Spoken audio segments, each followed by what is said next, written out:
Hello guys, welcome back to my channel. और मैं लेके आया हूँ आपके लिए इंटरनेशनल बिजनेस की एक और अच्छी सी वीडियो जो आपके छोटे छोटे टॉपिक्स में आएगा। आज हम बात करेंगे UNCTAD की और साथ में IMF की। ये शॉर्ट नोट में आपके पास पेपर में आ सकते हैं, तो इनको बहुत अच्छे से सुनना मेरे भाइयों और भाइयों की बहनों, या फिर मेरी बहनों, दोनों सुनना।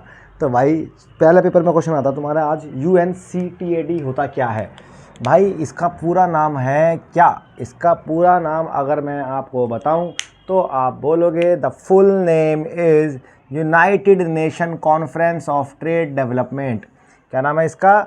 United Nation conference on trade development. U for United, N for nation, C for conference on trade development, TA, trade development, ये इसका पूरा नाम है, United Nation conference on trade development. अब ये था क्या, क्या है, क्या सीन नहीं है, क्या है, बिल्कुल समझता है अच्छे तरीके से। दोस्त, आपको मैंने बताया था अभी लास्ट वीडियो में कि WTO क्या था, वर्ल्ड ट्रेड ऑर्गेनाइजेशन, जिसका नाम GATT भी है था।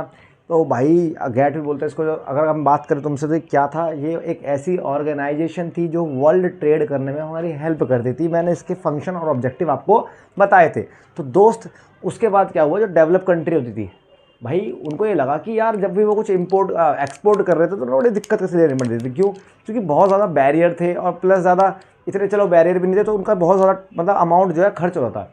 तो उसको देखते हुए उन्होंने देखा भाई हमें तो बड़ा नुकसान हो रहा है। तो उनको फोर्स करने पे, इन डेवलप कंट्रियों के फोर्स करने पे इसका क्या हुआ था और इसका इस्टेब्लिशमेंट हुआ था।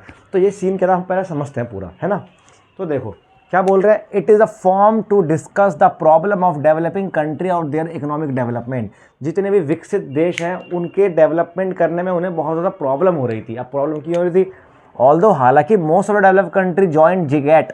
मैं जानता हूँ कि सारी जो कंट्रियाँ थी ऑलरेडी डेवलप कंट्री थी, most of the developed country वो GATT के साथ ज्वाइन हो चुकी है।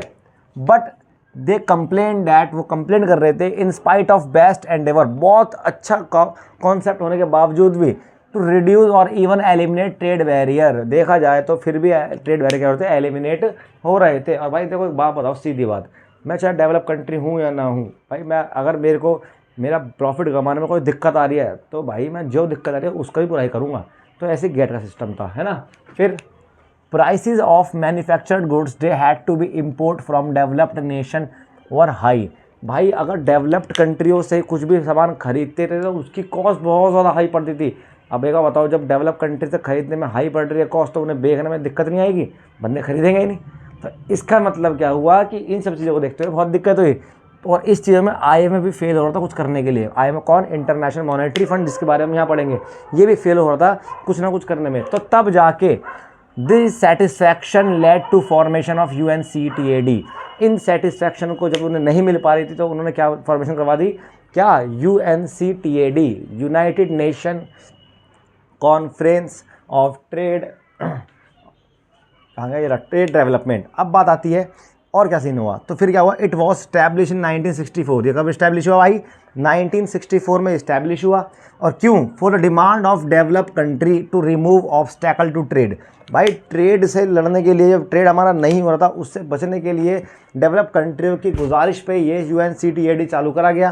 फिर क्या हुआ, इसकी भाई 4 सब्सिडरी ऑर्गेनाइजेशन है, इसकी 4 सब्सिडरी ऑर्गेनाइजेशन है। इसमें क्या क्या नाम है?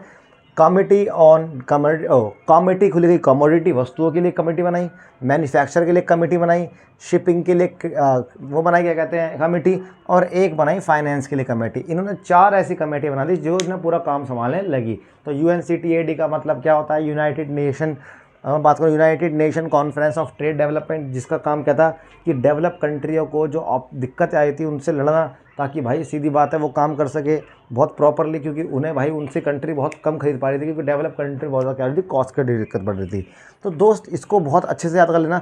1 2 3 4 5 6 7 8 9। देखो, मैंने वीडियो में स्लैंग मतलब यूज़ करा है, बोला है, इसको लिख लेना कहीं, क्योंकि पेपर में आने के चांस हैं इसके इस बार। अब आता है IMF क्या होता है। क्या बोला है? IMF क्या होता है? International monetary fund. अगर इसके बारे में बताऊँ तो पहला पॉइंट कहीं कॉपी पे लिख लेना कि द IMF इस्टेब्लिश्ड ऑन 27 दिसंबर 1945। 27 दिसंबर 1945 को आपका IMF बना। एक्चुअल में ये स्टार्ट हुआ मार्च 1947 में। कब स्टार्ट हुआ? मार्च 1947 में स्टार्ट हुआ। फिर इसकी फर्स्ट ट्रांजेक्शन कब हुई? मई 1947 में। मार्च में बन के मई में पहली बार इसकी एक ट्रांजैक्शन हुई, इसने लेन देन किया। और भाई वो लेन देन करने वाले भी कौन थे? इसके अपनी कंट्री के मेंबर्स। अब भाई ये है क्या IMF? इंटरनेशनल मॉनेटरी फंड है क्या? ये इंटरनेशनल मॉनेटरी फंड एक ऐसा है जो फाइनेंस का काम संभालती है इंटरनेशनल लेवल पे। जैसे ये प्रोमोट करती है इंटरनेशनल कोऑपरेशन, ये लोगों को प्रोत्साहित करती है कि मिलजुल के रहो फाइनेंस सेक्टर में। दूसरी बात, ये प्रमोट करती है exchange stability orderly exchange agreement. भाई जब तुम अपनी करेंसी को एक्सचेंज करते हो तो उसमें स्थिरता लाने में तुम्हारी हेल्प करता है। Provide means for international adjustment, जो भी कोई कमी हानि होती है, लेस लॉस होता है, बेनिफिट होता है, गेन होता है, उन सब की एडजस्टमेंट को भी कौन करता है? हमारा इंटरनेशनल बिजनेस। हेल्प री इस्टेब्लिश मल्टीलेटरल सिस्टम। भाई मल्टीलेटरल मतलब एक कंट्री इधर भी काम कर रही है, इधर भी काम कर रही है, इधर भी काम कर रही है, तो उनके सिस्टम को अरेंज भी कौन करता है? हमारा IMF।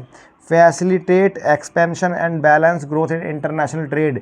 जब आप विश्व व्यापार करोगे भाई, उसके लिए तो जो फैसिलिटियाँ ग्रोथ प्रोवाइड करता है वो कौन करवाता है? हमारा IMF। Stability in exchange rate, exchange rate को फिक्स रखना, बढ़ना घटना इकोनॉमी के हिसाब से भी कौन करता है? IMF। Managing BOP problems, BOP मतलब balance of payment, balance of payment की जो भी प्रॉब्लम हो रही है उसे भी कौन मैनेज करता है? हमारा IMF। तो दोस्त चीज़ बहुत छोटे लग रहे होंगे आपको, लेकिन ये 7-8 पॉइंट ही पेपर में आएगा 7 नंबर में। तो 7 नंबर के क्वेश्चन के लिए आपको ये नहीं कि 10 पन्ने भरने हैं, आपको सिर्फ 7-8 उसके बारे में लिखना है कि कितने बात होती है। तो दोस्त इस वीडियो को जितना भी अच्छा लगे शेयर करो, सब्सक्राइब करो चैनल को, और जितना हो सके उतनी इंपॉर्टेंट बातें लेते रहो। मैं दोबारा कह रहा हूँ, मैं सारी पूरे चैप्टर की वीडियो मैं वो बना रहा हूँ जिससे आपको भी आसानी रहे और पेपर में भी आ जाए। तो भाई मिलते हैं नेक्स्ट वीडियो के लेके एक और।